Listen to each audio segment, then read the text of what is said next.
Autolite and its 98,000 dealers bring you Mr. Tyrone Power in tonight's presentation of Suspense.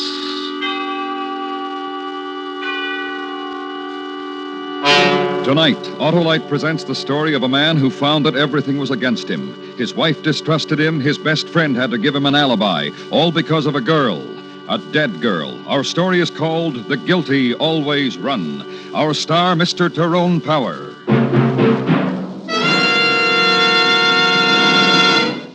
$100,000. That's the huge total to be given away in cash through the Autolite family charity drawing.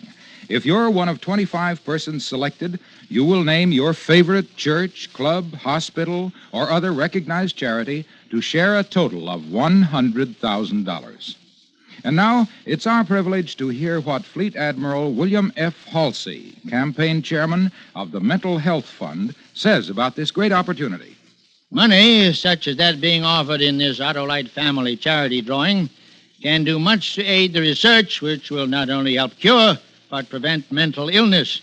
If you are selected, I urge you to remember the vital work of the Mental Health Fund. You can enter this drawing by just signing your name and address on a registration form at any or all of these Autolite family car dealers: DeSoto, Hudson, Plymouth, Studebaker, Dodge, Willis, Nash, Packard, Kaiser, or Chrysler. Help your favorite local or national charity share in $100,000. Sign up tomorrow. And now, Autolite presents transcribed The Guilty Always Run, starring Mr. Tyrone Power, hoping once again to keep you in suspense.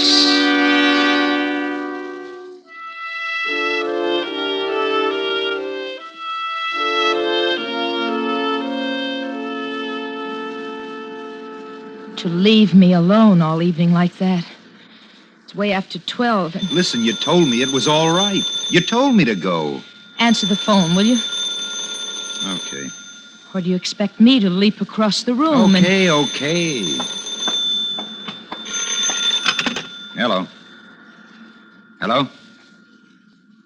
Hello? Hello? Anybody there? Well, Nobody there. what's the matter? I thought I heard something. Hello? Hello? Hello? Somebody playing a joke, Jeff? I guess so. Karen? Don't start anything, Janie, huh? Was it Karen? Janie, baby. Janie. What? Listen, Sure, sweetie. What do you want me to listen to? it's not my fault you've got your hip in a cast. It's not your fault I've got my hip in a cast, dear. Oh, cut it out, will you? I'm clumsy. I go along on vacations to the beach and fall off a surfboard and break my hip, and my husband meets another...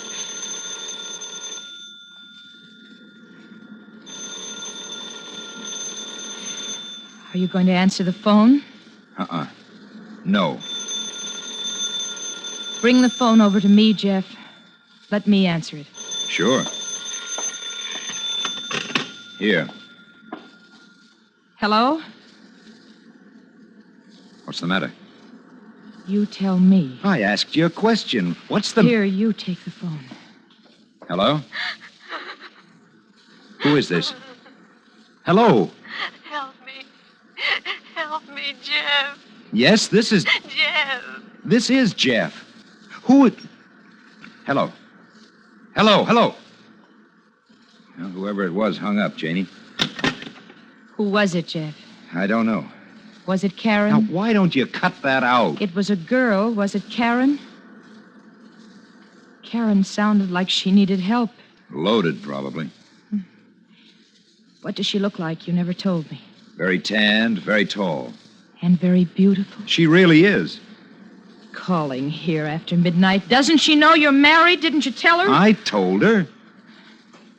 You better go see if she's all right. Now, listen. Karen... You'd better go see. Yeah.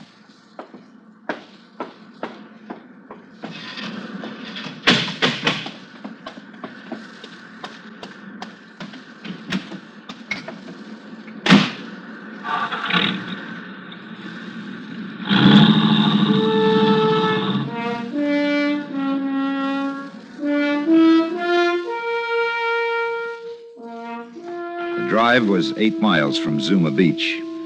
Nearly 2 in the morning and a full moon and a few clouds and phosphorescence riding the lip of the surf. No one was home at Karen Lawrence's house. Her white convertible wasn't there either. I went home. Janie was sleeping, so I waited till morning to tell her. Then I went out on the beach and started to work on the surfboards with Lou, a friend of mine who'd taken the place next door. You know how I'd raise this dent? How?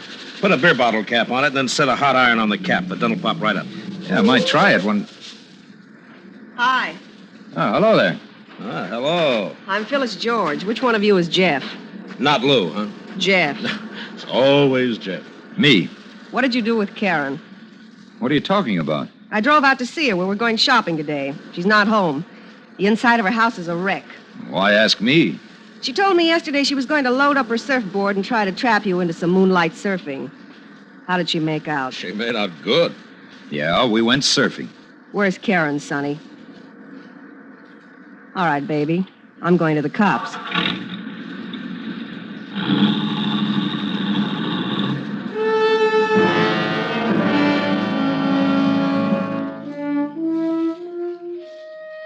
We finished resurfacing the boards after that. Not much talk. I kept looking down the road for the cops that girl promised. No cops. After a while, I said to Lou, see ya, and went back to Janie. Carried her out to the strand of white beach we bought for the summer. Oiled her back and her shoulders and her arms and then her face. Then lay down and set the ball of sun spinning. And that's how a day got done.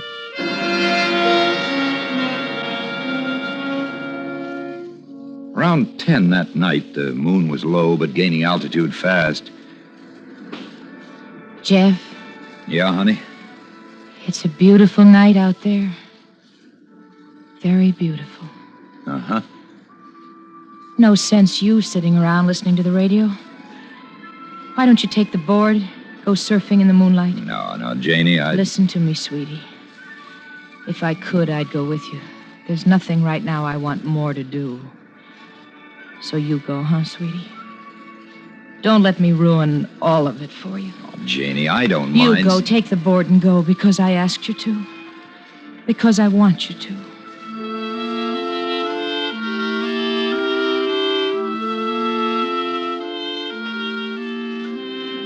I went.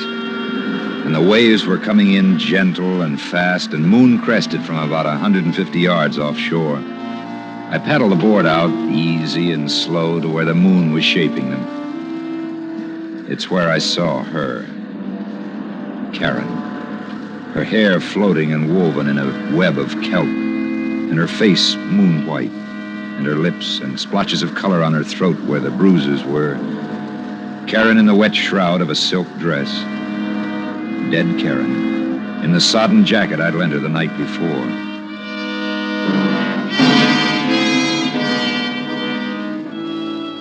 When I got back to the house, Janie was asleep. I didn't wake her. I got into some clothes, went out to the car. Hey, wait a minute. Is that you, Jeff? Yeah, it's me, Lou. Lou, come out here a minute, will you? Sure.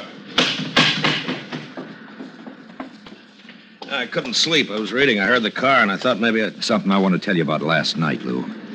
Something you don't know. All I know about last night is that you and Karen went surfing by moonlight. This morning, a girl named Phyllis rode up and yelled cop in your face because no more beautiful Karen. After that, I lose you. Just listen to me, huh? Well, I'm listening, Jeff. Well, like you said, I went surfing with her. After that, she needled me into taking her to that joint down the highway for a beer. Well, it's been done. A beautiful girl sometimes merits a beer. Ah, Janie doesn't know about it, huh? That's what you're trying to say? And something else. All right, something else. It was while we were in the joint. Well, you know Karen. You'd know what she... Yeah, if only you batted an eye. Is that what you did, Jeff? I had to walk out on her. She followed me out. I told her off. Put her in her car and told her off for the rest of time. Married, you said to her. Happily married. And a couple of other things I said. She cried, and then she drove off. I walked the beach for a long time. Jeff. It's the last I saw her, Lou. I swear it. I swear it. What's eating on you, kid? A little while ago, I found her. Floating in a kelp bed. Dead. I think murdered. Where were you going just now, Jeff? To the police. Jeff, Yeah? police is where grief is. What? You told Karen off, you said, and never saw her again. You swore it when I didn't even know what you were talking about. Don't you believe me? Don't... Police is where grief is. Police and Karen murdered can burst wide open what you got with Janie. Hey, you forgot a thing, Jeff. What? You didn't walk a lonesome beach last night. You left Karen, you came to my house. We sanded the surfboards. Isn't that what you forgot? Lou. From me to you, an alibi. An alibi maybe you don't need, but from me to you. Because of what you and Janie mean to me.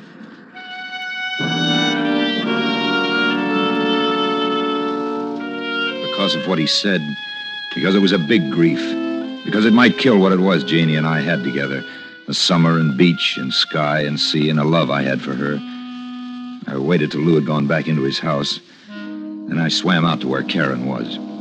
I took off her the jacket I'd lent her the night before. I swam back to shore and found a littered strand of beach and burned the jacket and buried the scorched rags. And I went home and slept. And it was Janie who woke me.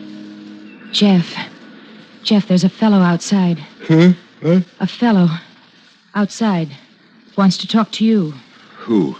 A Mr. Anders, a policeman. Look, Janie, no matter what, that phone call last night, From Karen? That phone call? no matter what, don't say anything about it. Nothing. A fellow's waiting at the door for you, Jeff. No matter what, do you hear? No matter...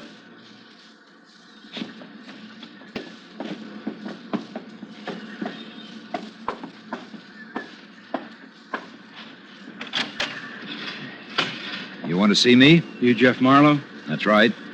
Swimmer found a girl out in the kelp this morning. Girl we all know around here. Karen Lawrence. Well, what's that got to do with me?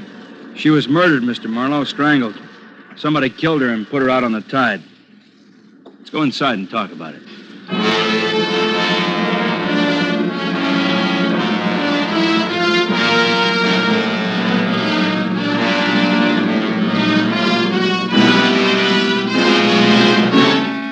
Autolite is bringing you Mr. Tyrone Power with Kathy Lewis and William Conrad in The Guilty Always Run. Tonight's presentation in radio's outstanding theater of thrills, Suspense.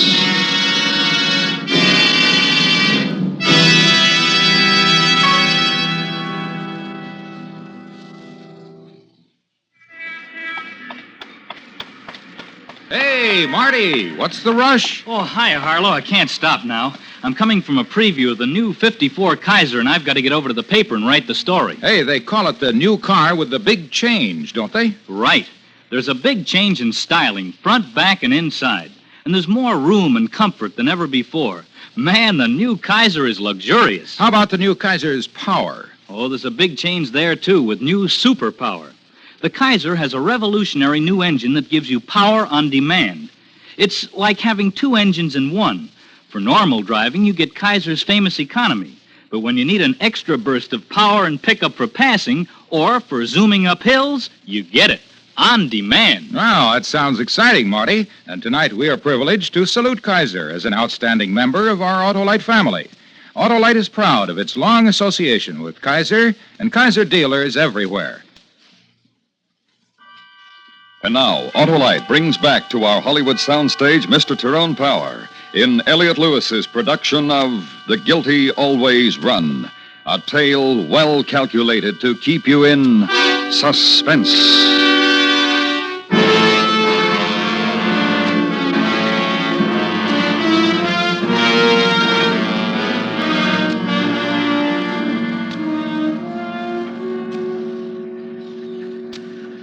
Karen Lawrence, Mr. Marlowe. How come she's dead? I don't know. Jeff? Oh, it's nothing, Janie.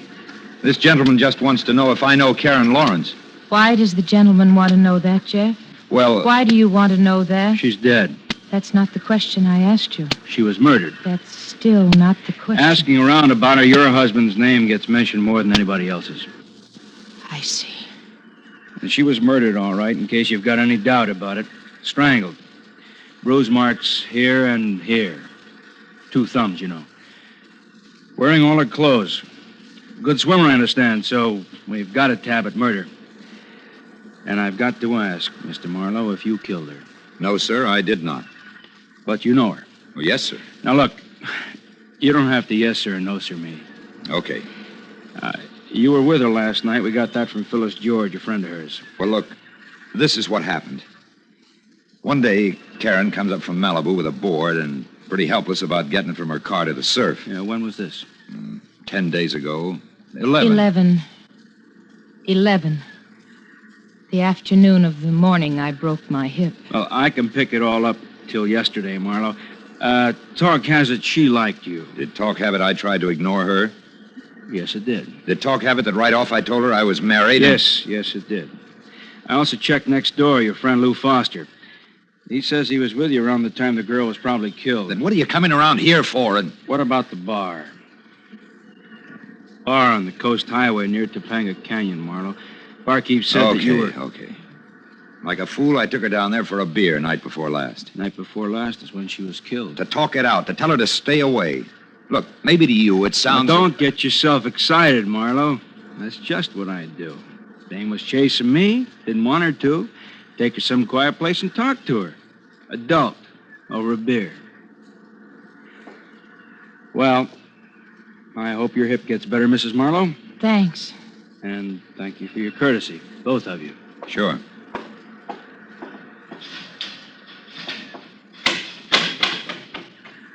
Jeff, Yeah? you didn't tell me you took her for a drink. Just for a beer. Oh. Now look, Janie. To tell her not to love you anymore, Jeff? What's been going on, anyhow? Hello? Mr. Marlowe? That's right. Who's this? Norm. Norm? Yeah, Norm Sloan, Mr. Marlowe. I got the Topanga Eatery on the Coast Highway. You've been in here. In fact, night before last, you were in here with Karen Lawrence. I understand from the police that Karen... What do you want? I can't talk to you over the phone, Mr. Marlowe, but I wish you'd stop in here any time in the next half hour or so. If I were in your shoes, I would, Mr. Marlowe. Bye.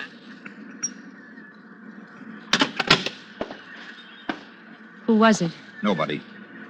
Who was it, Jeff? Nobody. I'm going out.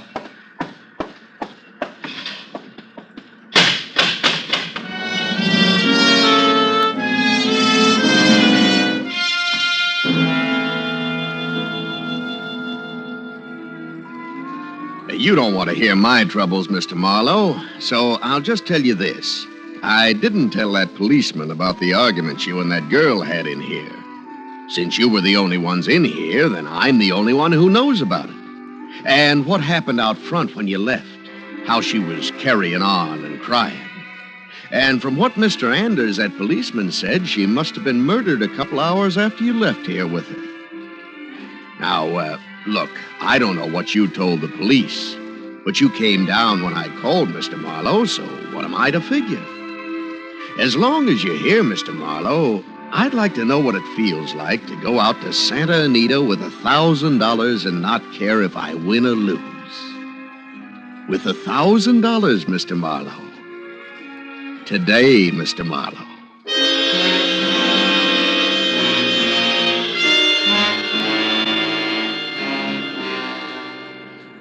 1,000? For what, Jeff? For what I need. To buy off a murder charge. Are you crazy, kid? You got it, Lou. You gonna give it to me? You're crazy? How deep into it can you get? 1,000 now? 1,000 a week, maybe, for the rest of your life? And You're then not gonna do it, huh? You're not gonna give it to me. Who you buying from, Jeff? Sloan. Runs the beer joint on the highway. He saw me and Karen outside his... 1,000, huh? He must have seen a lot. You'll get it back, Lou. Every nickel. All right, Jeff. Drive me to my bank. And Jeff... Thanks. Thanks. That's not what I meant. This is what I meant. This'll do it, Jeff. It's as far as I can go. So luck and a long life, kid. We just stared at each other for a while. Then I had to lift his hand from his side to shake it. No more talk. I drove him to his bank. Lou got the money, gave it to me. I drove him to his house and then went to Sloan's joint. Bought a bottle of beer. Drank half of it. Paid him $1,000 for it. Sloan laughed from deep in his stomach. Hello?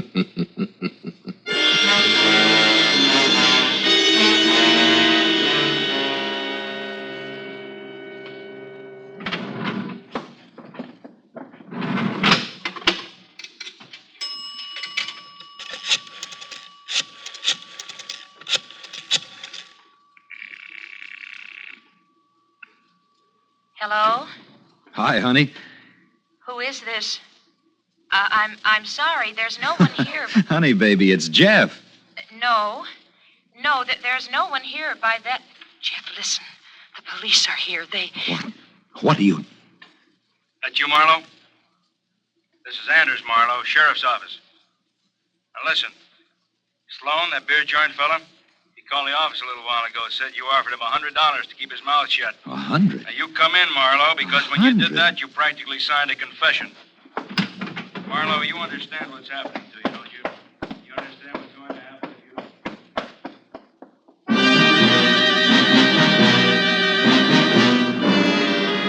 you? I let the receiver hang and let him talk into nothing, and I ran. Off the coast highway, down the beach. A couple of miles. Farther to Santa Monica Pier. Farther to Ocean Park. Me. Wanted for murder. Because Karen, dead Karen, wanted a part of my life, and I wouldn't give it to her. Because her girlfriend stuck her face into mine and yelled, "Cop." Girlfriend, Phyllis George.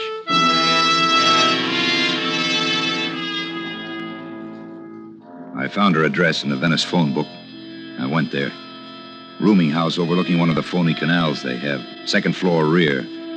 Phyllis. Scared. Staring. Holding it in. You just get out, you hear? Just keep away from me. You gotta help me, understand? Things you know about Karen. Fellas she knew. One fella maybe who wanted her dead. You did it. Nobody wanted her dead. Help me. What was it you had with Karen? It makes you choke her and kill her and throw her out into the ocean like she was... I didn't kill her. You get out of here, huh? Because you scare me. Because you Just listen, huh? Anything you know about her that I can take to the cops. Keep away. Keep away. Kill her. Kill her. Kill her. Shut up. Shut up.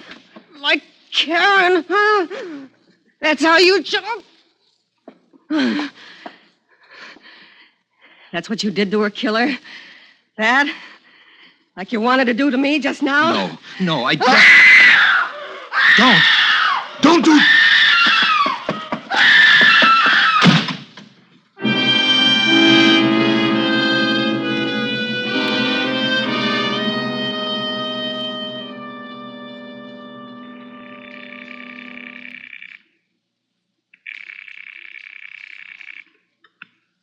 Hello.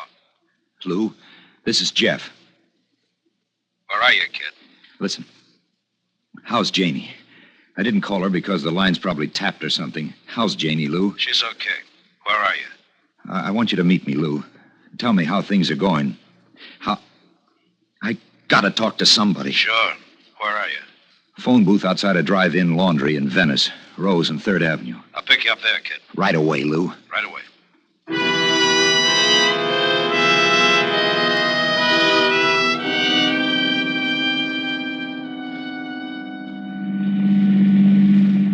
How you feeling, kid? Scared, Lou. Yeah, I'll bet. How did I get into this, Lou? What happened? Why am I running away?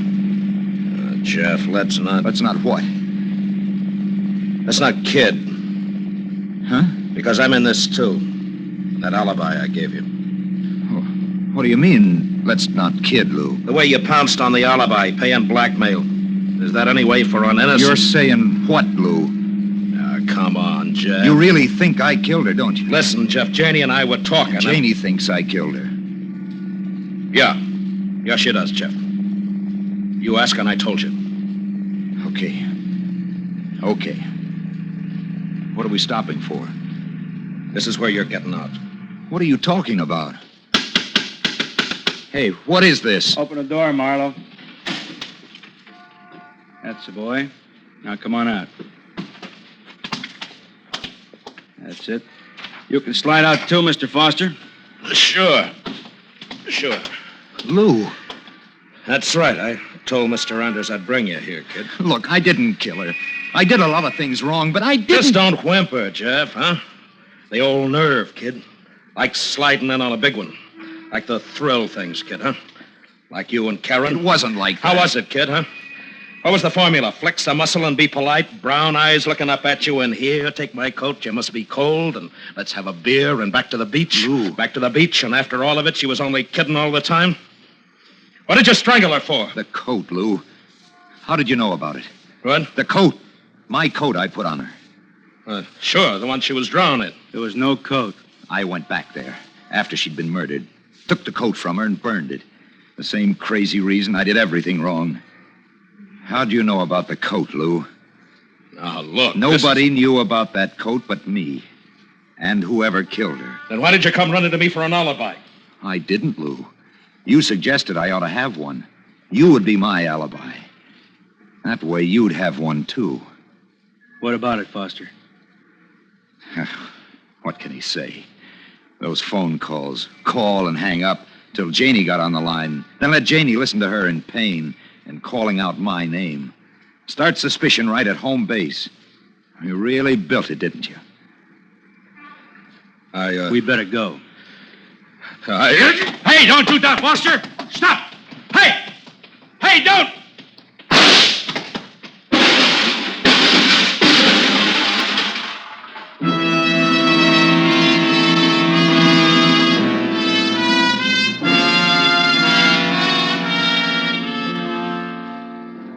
Lou didn't die. He'll stand trial. Summer's fading and vacation's long over. But sometimes on weekends, Janie drives me out to Point Dume. And we sit there. And we watch the sunset ride in on the long, slow curve of surf. And we don't talk.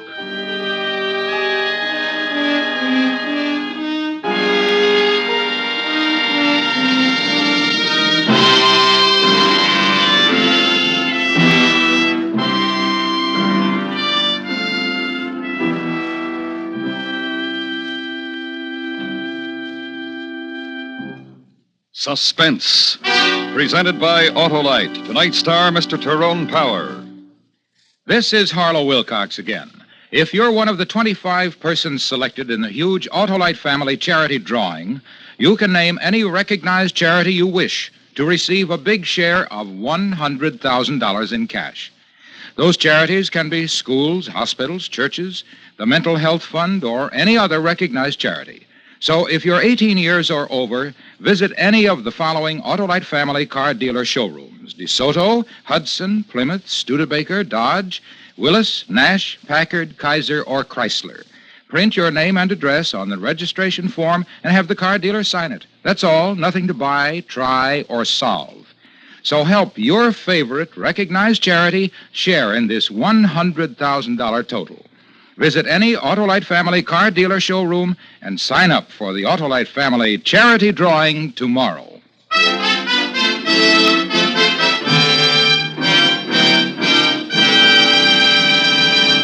Next week, a story based on fact. The dramatic report of a murderer and how he spent 7 hours with a young lady before he killed her. It's called Somebody Help Me. Our star, Mr. Cornell Wilde. That's next week on Suspense. Suspense is transcribed and directed by Elliot Lewis, with music composed by Lucian Morowick and conducted by Lud Gluskin. The Guilty Always Run was written for Suspense by Morton Fine and David Friedkin. In tonight's story, Kathy Lewis was heard as Janie and William Conrad as Lou. Featured in the cast were Charlotte Lawrence, Frank Nelson, and Jack Crucian. Tyrone Power may currently be seen in the 20th Century Fox picture, King of the Khyber Rifles, in CinemaScope and Technicolor. And remember, next week, Mr. Cornell Wilde in Somebody Help Me. This is the CBS Radio Network.